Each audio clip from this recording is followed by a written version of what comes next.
Pemerintah Kota Metro melalui Polisi Pamong Praja bersama bagian aset BPKAD melakukan peninjauan dan pendataan bangunan usaha yang didapati mengalihfungsikan trotoar sebagai area masuk bangunan.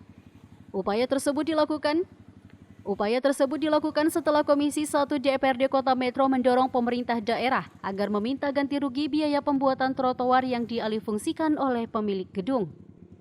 Menurut PLT Kasat Pol PP Jose Sarminto, pihaknya bersama bagian aset dan BPKAD telah melakukan peninjauan titik lokasi alih fungsi trotoar oleh para pemilik gedung.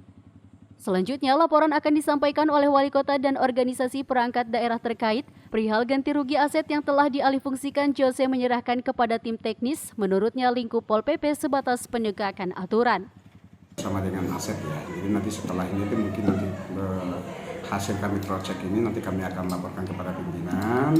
Setelah itu nanti akan dirapatkan bersama dengan OPD, kami laporkan kepada pimpinan untuk rapatkan bersama dengan OPD yang lain, sehingga kami mencari titik-titik temunya seperti apa. Kan ini kan ada tim teknisnya, kalau kami Pol PP kan di bagian penegakannya kan, jadi nanti dilihat daripada tim teknisnya seperti apa, apakah alih fungsinya. Ini kan trotoar ini kan dibangun oleh negara menggunakan biaya negara toh. Nah ini apakah sudah ada istilah biaya perhitungan ganti rugi atau seperti apa, kan nanti itu aset sama PU yang lebih paham terkait dengan terkait dengan ini. Dan itu juga bukan hanya aset dan PU saja ya, ada juga di sana kan amdal lalin juga dan lain sebagainya. Jadi semua di sini membutuhkan semua koordinasi dengan OPD-OPD yang lain. Nah, jadi ada beberapa tempat yaitu terutama di Jalan Ahmad Nasution, di Ayani dan juga di 15 Polos, dan ada beberapa titik yang memang sudah kami cross-check ya. Ini kan satu persatu dulu ya kami cross-check karena kan memang sudah berjalan lama.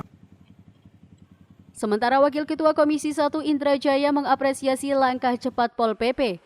Menurut politisi Golkar itu, setelah dilakukan pendataan sedikitnya terdapat satu bangunan kafe resto yang melaporkan alih fungsi lahan dan bersedia membayar ganti rugi pembangunan trotoar. Indra meminta itikat baik kafe Panco membayar ganti rugi ditiru oleh pengusaha lain. Bayar nilai dari aset itu, sehingganya nanti di bagian aset menghapus tuh, karena selama ini kan penghapusan aset trotoar itu tidak tercatat dengan baik di bidang aset. Kenapa? Karena mereka tidak dapat laporan dari dinas terkait. Dari mulai Jalan Sudirman, Ahmad Nasution, kalau tenggat waktu itu ya sebenarnya ini tergantung sama pemerintah daerah. Kalau saya berharapnya itu segera dilaksanakan. Kenapa? Pada saat itu sudah dialihfungsikan, itu harus segera dibayarkan. Sebelumnya, dari penelusuran Saburai TV, sedikitnya terdapat 30 bangunan komersil yang mengalihfungsikan trotoar sebagai pintu masuk bangunan. Berdasarkan jumlah tersebut, sedikitnya sepanjang 1 km fasilitas trotoar untuk pejalan kaki telah dieliminasi oleh para pemilik bangunan usaha. Antara lain Bakso Sony, Alfamidi, PB21, PB15A, Pizza Hut, Shirley, Toko Gembira. 5 titik ruko 4 pintu di Jalan Imam Bonjol, Camart, Bank BCA, dan 20 titik Alfamart dan Indomaret yang tersebar di 10 jalan utama. Sementara Kepala Bidang Aset BPKAD Kota Metro Aprizal mengatakan pihak aset sejauh ini baru melakukan cross-check dan peninjauan lokasi.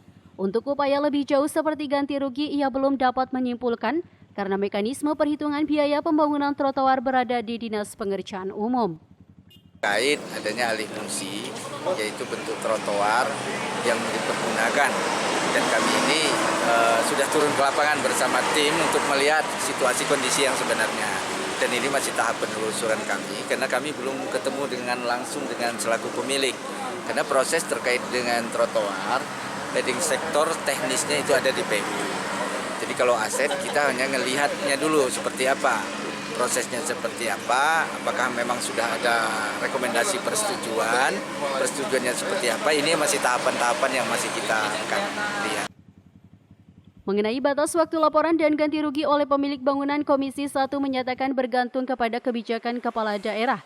Namun Indra berharap biaya ganti rugi semestinya dibayarkan terhitung sejak aset trotoar dihancurkan.